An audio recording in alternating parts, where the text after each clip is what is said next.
தங்க பிள்ளையே, உன் ராசியை தொட்டு விட்டாயா? அப்பொழுது பதிவினை கவனமாக கேள்.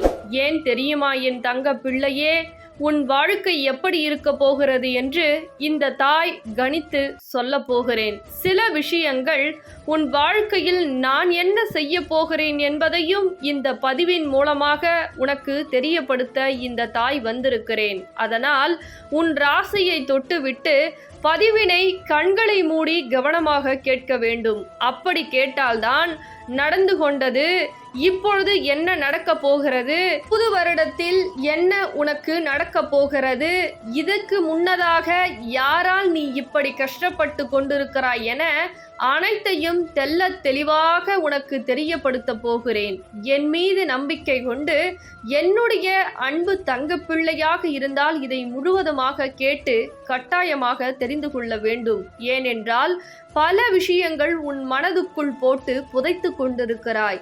எனக்கு வாழ்க்கையில் ஒரு நிம்மதி என்பதே கிடைக்காதா? என் வாழ்க்கை மற்றவர்கள் முன்னால் உயராதா? மற்றவர்கள் வாழ்க்கையெல்லாம் சந்தோஷமாக வாழ்ந்து கொண்டிருக்கிறார்கள் உறவுகளோடு.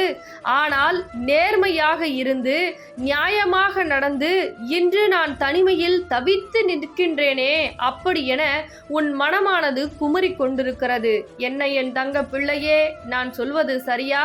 சரி என்றால் ஆம் தாயே என்று எனக்கு குறு மெசேஜை என் தங்க பிள்ளை கரங்களால் அனுப்பி வைக்க வேண்டும். இது மட்டுமல்ல, இனிமேல் என்ன நடக்க போகிறது, வரக்கூடிய புது வருடம் உன் வாழ்க்கையில் என்னெல்லாம் நான் என்ன செய்ய போகிறேன் என்று நீ தெரிந்து கொள்ள வேண்டும் என்பதனால் தானே இன்று கண்ணில் பட்டிருக்கிறேன். என் தங்க பிள்ளையை கண்களை மூடி கேள் தங்க பிள்ளையை என்று சொல்லியிருக்கிறேன். அதே போல் கண்களை மூடி என் தங்க பிள்ளை என் வார்த்தையை மதித்து கேட்டுக்கொண்டிருக்கிறது. ஒவ்வொரு விஷயத்திலும் சரி என் தங்க பிள்ளையே, பல நபர்கள் உன்னை பணத்தாலும் சொத்தாலும் உடலாலும் ஏமாற்றி விட்டார்கள். ஆனால் இனிமேல் எவரையும் ஏமாற்றவும் முடியாது. ஏமாற்றக்கூடிய மனிதர் உன் வாழ்க்கையில் இருக்கவும் முடியாது. ஒவ்வொரு விஷயத்திலும் நம்பிக்கையான வார்த்தைகளை கொடுத்து நயவஞ்சகம் செய்து விட்டார்கள். குழி பறிக்கிறேன் என்று அன்பான வார்த்தைகளை அள்ளி அள்ளி கொட்டி உன்னை அந்த குழியில் தள்ளிவிட்டார்கள். ஒவ்வொரு நாட்களும் என்னுடைய தங்க பிள்ளையானது இவர்களா இப்படி செய்தார்கள், இவர்களா நம்மை ஏமாற்றினார்கள், இவர்களா நம்மை துச்சமென தூக்கி எறிந்தார்கள் என உன்னுடைய மனப்போராட்டமானது மனதுக்குள் குமுறி கொண்டிருக்கிறது. ஆனால் ஒரு விஷயத்தை மட்டும் நினைவு வைத்துக்கொள், இவ்வளவு செய்தும் கூட நீ தைரியமாக இருப்பதற்கு காரணம் என்ன தெரியுமா? இந்த தாய் வந்ததற்கு முக்கிய காரணமே அதுதான், உன்னுடைய நல்ல மனது.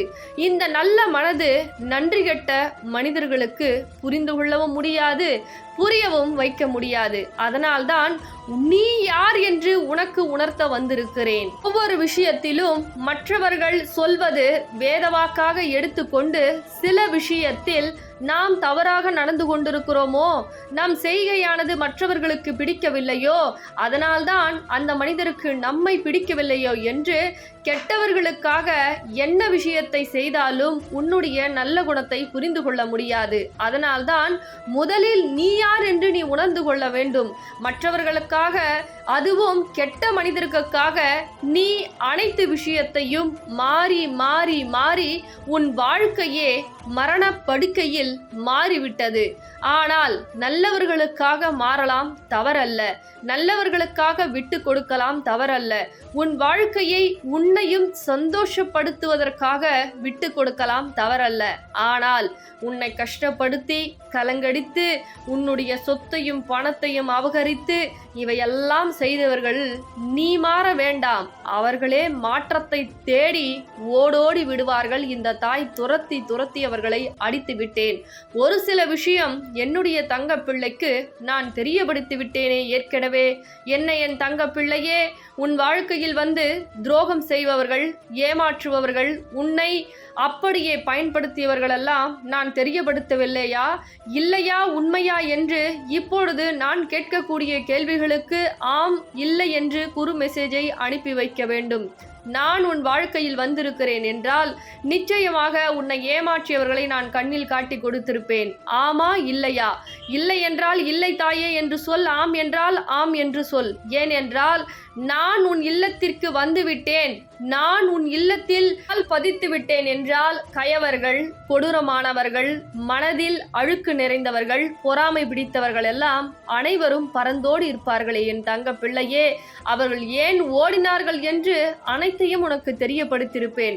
அப்படி நான் உனக்கு தெரியப்படுத்தியிருக்கிறேன் என்றால் நீ ஆம் தாயே என்று எனக்காக குறு மெசேஜை அனுப்பி வைக்க வேண்டும். ஏனென்றால் முதற்கட்டமானது இதுதான் உன்னுடைய முதல் படி.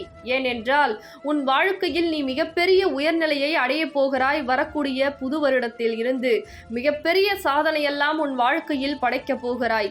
ஒவ்வொரு தருணமும் மகிழ்ச்சியும் சந்தோஷமும் உன் வாழ்க்கையில் நிறைய போகிறது. அல்லல்ல குறையாத செல்வம் உன் வாழ்க்கையில் இருக்க போகிறது. அப்பொழுது கெட்டவர்கள கரங்களில் பட்டுவிடக்கூடாதல்லவா? கெட்டவர்களுக்கு நம்பி நல்லவர்கள் என்று நீ உதவி செய்துவிடக் கூடாதல்லவா? ஒவ்வொரு தருணத்திலும் இப்போது கஷ்டத்தை நீ அதிகமாக அனுபவித்திருக்கிறாய் என்றால் நிச்சயமாக கூடிய விரைவில் நல்ல விஷயங்கள் நடக்கப் போகிறது. உன்னுடைய நல்ல மனதை பயன்படுத்தி பல துரோகங்களை மற்றவர்கள் செய்துவிட்டார்கள். இனிமேல் எல்லாம் அவர்களுடைய எடுபாடு என்பது உன் வாழ்க்கையில் ஒரு கடுகளவு கூட இருக்காது. அனைவரும் துரத்தி அடித்து விட்டேன். இனிமேல் முன்னேற்றம் என்பது எப்படி இருக்கும் தெரியுமா? வயசில் இருந்து நீ எதையெல்லாம் பார்த்து வேந்தாயோ, இது எல்லாம் நமக்கு கிடைத்து விடுமா என்று மனம் ஏங்கியதோ, அது அனைத்துமே மற்றவர்கள் கையில் இருந்து நம் கரங்களுக்கு வராதா? நாமும் இப்படி வாழ மாட்டோமா என்று ஒவ்வொரு நாட்களும் சிந்தித்து ஏமாற்றம் அடைந்தாயே. நினைவு இல்லை என்றாலும் இந்த வாராகி தாய்க்கு நினைவு இருக்கிறது. அதை அனைத்தையும் உன் கரங்களில் நானே வந்து உன் இல்லத்திற்கு கொடுக்க போகிறேன். அதை பார்த்து கஷ்டப்பட்டவர்கள், துரோகம் செய்தவர்கள், ஏமாற்றியவர்கள், நீ வாழவே மாட்டாய் என துச்சம் என தூக்கி எறிந்தவர்கள், நான் இருந்தால்தான் நீ சந்தோஷமாக இருப்பாய் என்று சாபம் விட்டவர்கள் எல்லாம் அப்படியே இதை பார்த்து வாயடித்து போய் இவர்களையா இப்படி செய்தோம் என்று குமரப் போகிறார்கள். மனம் நொந்து அப்படியே பொறாமையில் பொங்க போகிறார்கள். அந்த அளவிற்கு என்னுடைய தங்க பிள்ளையை வாழ வைக்கக்கூடிய நேரம் வந்துவிட்டது. அதனால்தான் இந்த வாராகி தாயானவள் இப்பொழுது நான் பேசிக் கொண்டிருக்கிறேன். என்னுடைய தங்க பிள்ளையானது கண்களை மூடி செவி கொடுத்து இந்த தாயின் வாக்கை கேட்டு ஆனந்த கண்ணீர் வடித்து கொண்டிருக்கிறது. என்ன என் தங்க பிள்ளையே, சந்தோஷம்தானே? என்னுடைய தங்க பிள்ளைக்கு நினைத்த விஷயத்தை நடத்தி கொடுக்கதான் இந்த நல்ல நேரம் தொடங்கி இருக்கிறது. போதும் போதும் என்ற அளவிற்கு அனைத்து கஷ்டத்தையும் சந்தித்து விட்டாய். துரோகம் செய்தவர்கள், ஏமாற்றியவர்கள் எல்லாம் அனைத்தையும் உன் வாழ்க்கையில் தெரிந்து கொண்டாய், புரிந்து கொண்டாய். எப்படி மனிதர்களை சந்திக்க வேண்டும் என்று எதிர்காலத்தில் அனைத்து பயிற்சிகளையும் நீ கற்றுக்கொண்டாய். இனிமேல் உன்னை எவராலும் ஏமாற்றவும் முடியாது, எவராலும் அசைத்து பார்க்கவும் முடியாது. ஏனென்றால் இந்த அன்னை வாராகியை தொட்ட பிறகுதான் உன்னை தொட வேண்டும். அந்த அளவிற்கு இந்த உலகத்தில் ஒருவருக்கு கூட மானிட பிறப்புகளுக்கு தைரியமும் கிடையாது, தொடவும் முடியாது. என்ன என் தங்க பிள்ளையே, இந்த வாராகி தாய் சொல்வதில் உனக்கு சந்தோஷம் என்றால் ஆம் தாயே சந்தோஷம் என்று மகிழ்ச்சியாக சொல். கண்ணீர் வடிக்காதே. கனப்பொழுதில் உன்னுடைய வாழ்க்கையை நான் மாற்றப் போகிறேன். மங்களத்தை கொடுக்க போகிறேன். உன்னை சந்தோஷ உச்சியில் நான் அமர வைக்க போகிறேன் சிம்மாசனம் போட்டு. இது எல்லாம் ஏன் நடக்கிறது தெரியுமா? உன்னுடைய நல்ல மனது, நல்ல செயல், நல்ல குணம், அடுத்தவருக்கு எந்த கெடுதலும் கெடுக்காத விஷயங்கள் நீ நினைக்கவில்லை. அடுத்தவர் என்னை கெட வைத்தாலும், எனக்கு துரோகம் செய்தாலும், கெட்ட விஷயத்தை செய்தாலும் அனைவரும் நன்றாக இருக்க வேண்டும் என்று நீ அப்படியே நினைத்தாய். ஆனால் என் தங்க பிள்ளையே, உன்னுடைய நல்ல குணத்திற்கு அதை புரிந்து கொள்ளாத நன்றியற்ற ஜென்மங்கள் எல்லாம் உன்னை கஷ்டப்படுத்தி கண்ணீர் வர வைத்து விட்டார்கள். ஆனால் என்னுடைய மனமானது பூ போன்றது. ஆனால் அவர்களுடைய தண்டனை என்பது என் கரங்களில்தான் நிகழும். அதேபோல் என்னுடைய தண்டனையில் இருந்து தப்பு செய்தவர்கள் எவராக இருந்தாலும் என் தண்டனையில் இருந்து எப்பொழுதும் தப்பிக்கவும் முடியாது, ஓடவும் முடியாது, ஒளியவும் முடியாது. ஏனென்றால் செய்தது, விதைத்த விதை எப்படியோ அதை தான் அறுவடை செய்வார்கள். அது நல்ல விதையாக இருந்தால் இரட்டிப்பு மடங்காக கிடைக்கும்.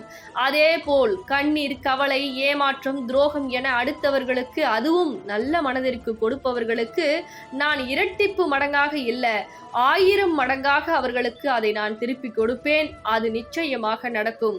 தங்க பிள்ளையே, இனிமேல் நீ தைரியமாக இருக்க வேண்டும். இந்த பதிவினை கேட்ட பிறகு இந்த தாயிற்கு ஒரு அகல் தீபத்தை எடுத்து என்று நீ பார்க்கிறாயோ அன்றைய தினத்தில் அன்றை மாலை 6 மணி 7 மணி 8 மணி 9 மணிக்குள்ளாக 1 மணி நேரம் உன்னுடைய வீட்டு வாசலில் 2 தீபமும் என்னுடைய புகைப்படத்திற்கு முன்னாலோ சிலைக்கு முன்னாலோ உன் பூஜை அறையில் ஒரு அகல் தீபத்தை போட்டு, தாயே நீங்கள் வாருங்கள், என் வாழ்க்கையில் இருக்கக்கூடிய பிரச்சனைகள் அனைத்தையும் பாருங்கள், ஒவ்வொரு விஷயத்திலும் எனக்கு நீங்கள் துணையாக இருங்கள் என்று சொல்லக்கூடிய ஒவ்வொரு தங்க பிள்ளைகளுக்கும் வாழ்க்கை அன்றையில் இருந்து மாறும். பிடித்த விஷயங்கள் அதே போல் என் தங்க பிள்ளையே, ஒவ்வொரு தருணத்திலும் இழந்த விஷயம் ஒவ்வொன்றாக நடக்கும். நான் நடத்தி கொடுப்பேன், இதில் எந்த மாற்றமும் கிடையாது. ஆனால் ஒன்றை மட்டும் நினைவு வைத்துக்கொள், அழாமல் தைரியமாக இருக்க வேண்டும். இதுதான் இந்த தாய்க்காக நீ செய்யக்கூடிய காரியம். நீ மிகப்பெரிய பூஜைகளோ கடுமையான விரதங்களோ இருக்க வேண்டிய அவசியம் என்பதே கிடையாது. அன்னையே என்று அழைத்தால் இந்த தாய் உடனே உதவி செய்வேன், அதை மட்டும் செய். பிறகு இந்த பொன்னான பதிவை உனக்கு தெரிந்தவருக்கும் தெரியாதவருக்கும் பகிர்ந்து விடு. இதுவே நீ செய்யக்கூடிய உன் பொன்னான கரங்களான காரியமாகும் என் தங்க பிள்ளையே.